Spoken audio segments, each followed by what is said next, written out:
Kanisa la Mhepa Ruto, that is the story there. You saw some of the legislators castigating some of the bishops and clergy over their remarks regarding the state of affairs in the country, especially on the cost of living. Maskofu wa hadhi Ole Sapit wa ACK na Muheria wa Katoliki waibuka kuwa wembe mkali kwa Kenya Kwanza.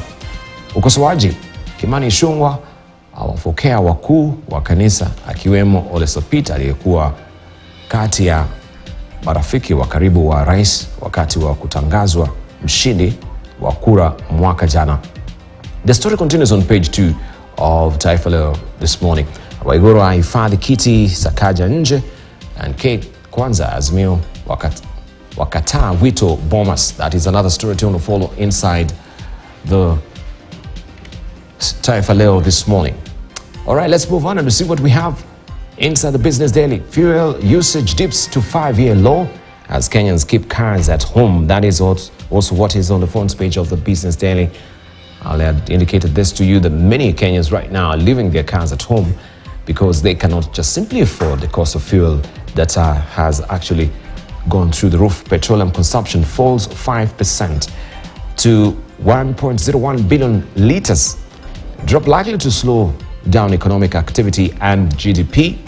That is now the tail, or the stinging at the end of a tail as far as taxation is concerned, and this also is going to ground to a halt or a slow, put the economy on a slow roll as far as economic activity is concerned. It says fuel consumption between January and June dropped to the lowest levels in more than 5 years, excluding the COVID-19 pandemic period, amid high pump prices that depressed demand and pushed the middle class to keep their cars at home.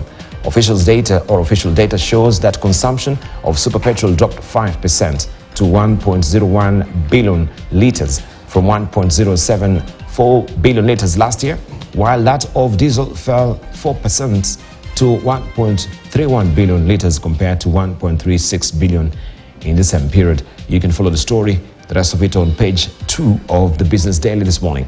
Twiga Foods turntables on IT farm in liquidation claim is another story you can follow. Our dispute there, and you can follow the story on page 2 as well of the Business Daily. Now, MPs want Communications Authority to disable WorldCoin internet link. Members of Parliament have asked the Communications Authority of Kenya to disable the virtual platforms of WorldCoin, pending the review of the regulatory framework for virtual assets. Also, digital lenders stop loan below 1,000 shillings on CBK rule. Also, bond trading hits 2-year high in returns race. And you have the monthly value of bonds traded at the Nairobi Securities Exchange hitting a 2-year high in September as investors sought to secure high-yielding securities issued recently by the government. You have a story on page 14 of the Business Daily. Allow me to cross over now to Uganda, where we have this splash